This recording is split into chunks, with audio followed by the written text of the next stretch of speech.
नमस्कार, सुप्रभात news MP के संध्या समाचार में आपका स्वागत है।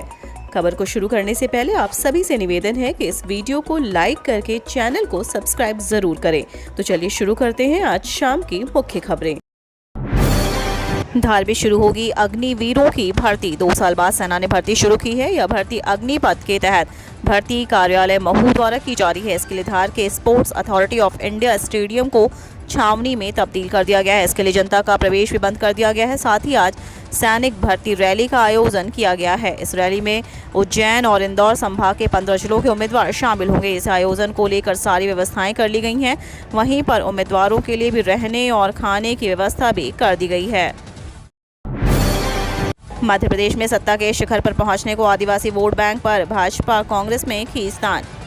मध्य प्रदेश सरकार के गठन में निर्णायक भूमिका निभाने वाले आदिवासी वोट बैंक पर भाजपा कांग्रेस के बीच खींचतान मची है। आदिवासियों के पक्ष में द्रौपदी मुर्मू को राष्ट्रपति बनाने के भाजपा के मास्टर स्ट्रोक के बाद इस वोट बैंक को बरकरार रखने के लिए कांग्रेस एक बार फिर सक्रिय हो गई है। 2018 के विधानसभा चुनाव में आदिवासियों के वोटों की बदौलत ही कांग्रेस सत्ता प्राप्त कर पाई थी। बता दें कि 230 सीटों वाली विधानसभा में 47 सीटें आदिवासी वर्ग के लिए आरक्षित हैं। इनमें से 2018 के चुनाव में कांग्रेस को 30 सीटें मिली थी। कांग्रेस को अब यह महसूस हो रहा है कि उसका यह वोट बैंक भाजपा की तरफ मुड़ रहा है। आर्थिक आधार पर आरक्षण के लिए रथ यात्रा 2 सितंबर को इंदौर में। आभा क्षत्रिय महासभा द्वारा देश में आर्थिक आधार पर आरक्षण, सामाजिक समरसता एवं इतिहास संरक्षण की मांग की जा रही है। इसे लेकर गत 9 अगस्त को जम्मू से प्रारंभ हुए देशव्यापी रथ यात्रा राजस्थान की सीमा से सटे राज्य के नया गांव से 2 सितंबर को इंदौर में प्रवेश करेगी। शहर में यात्रा का नगर भ्रमण कार्यक्रम 3 सितंबर को होगा। यहां संभागयुक्त कार्यालय पर अपनी मांगों के समर्थन में ज्ञापन देने के बाद यह रथ यात्रा देवास होते हुए 3 सितंबर को उज्जैन पहुंच जाएगी।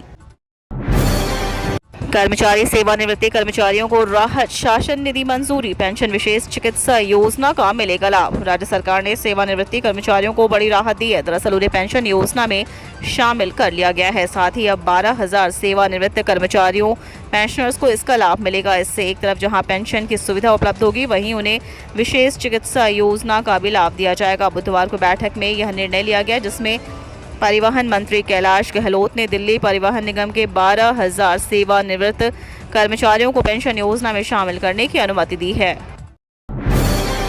जबलपुर में विकास खंड स्तर पर लगेगा रोजगार मेला। निजी क्षेत्र की कंपनियों और संस्थाओं में बेरोजगार युवाओं को रोजगार दिलाने के लिए उद्देश्य से वृहद स्तर पर प्रयास चल रहे हैं। इसी कड़ी में प्रशासन द्वारा विकास खंड स्तर पर रोजगार मेले का आयोजन किया जाएगा। इसके लिए आयोजन की तिथियां निर्धारित कर दी गई हैं। जिला पंचायत कार्यालय से मिली जानकारी के अनुसार जनपद पंचायत पाटन में रोजगार मेला शुक्रवार 9 सितंबर को, जनपद पंचायत नगर में शनिवार 10 सितंबर को और जनपद पंचायत कुंडम में रोजगार मेला सोमवार 12 सितंबर को आयोजित होगा।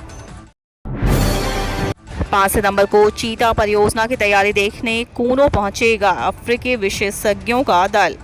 अफ्रीकी देश नामीबिया के बाद अब दक्षिण अफ्रीका के चीता विशेषज्ञ और अधिकारियों का दल मध्य प्रदेश के श्योपुर के कूनो पालपुर नेशनल पार्क आएगा। दल 5 सितंबर को आएगा और 2 दिन भ्रमण कर चीता बसाने की तैयारी का परीक्षण करेगा। इसके रिपोर्ट पर ही दक्षिण अफ्रीका सरकार भारत को चीता देने का निर्णय लेगी। इसके बाद भारत एवं दक्षिण अफ्रीका सरकार के बीच अनुबंध होगा।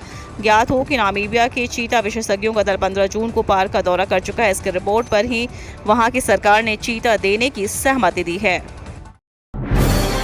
हमीदिया अस्पताल के सभी विभागों पर फिर होगी टोकन व्यवस्था।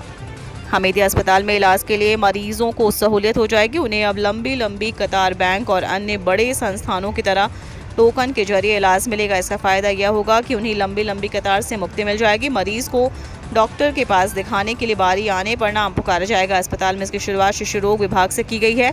अभी कागज में नंबर लिखे टोकन यहां पर दिए जा रहे हैं। बाद में टोकन डिस्प्ले के लिए स्क्रीन लगाई जाएगी। साथ ही साल भर के भीतर दूसरे विभागों में भी टोकन व्यवस्था शुरू करने की तैयारी है। गाँव की माताएं कर सकेंगी मध्याह्न भोजन की जाँच। स्कूल एवं आंगनबाड़ी केंद्रों में बच्चों को किस तरह का मध्याह्न भोजन दिया जा रहा है, इसका परीक्षण गांव की महिलाएं कर सकेंगी। जिला प्रशासन की ओर से संकेत दिए गए हैं। जिले के सभी गांवों में अनुसरण समितियां तैयार की जाएंगी, जिसमें शामिल सदस्य कभी भी अपने अपने क्षेत्र के स्कूलों और आंगनबाड़ी केंद्रों में कभी भी भोजन की जाँच कर सकते हैं। डॉक्टरों को इन सर्विस उम्मीदवार के रूप में प्री पीजी काउंसलिंग में शामिल करने के लिए हाईकोर्ट के निर्देश। मध्य प्रदेश हाईकोर्ट ने अंतरिम आदेश में कहा है कि याचिकाकर्ता डॉक्टरों को इन सर्विस उम्मीदवार के रूप में प्री पीजी काउंसलिंग में शामिल करे। मामला सेवारत डॉक्टरों के आरक्षण में संशोधन को चुनौती से संबंधित है। हाईकोर्ट ने इस मामले में राज्य शासन के प्रमुख सचिव चिकित्सा शिक्षा डीएमई लोक स्वास्थ्य एवं परिवार कल्याण विभाग के प्रमुख सचिव को नोटिस जारी किए। अगली सुनवाई सितंबर के दूसरे सप्ताह में निर्धारित की गई है।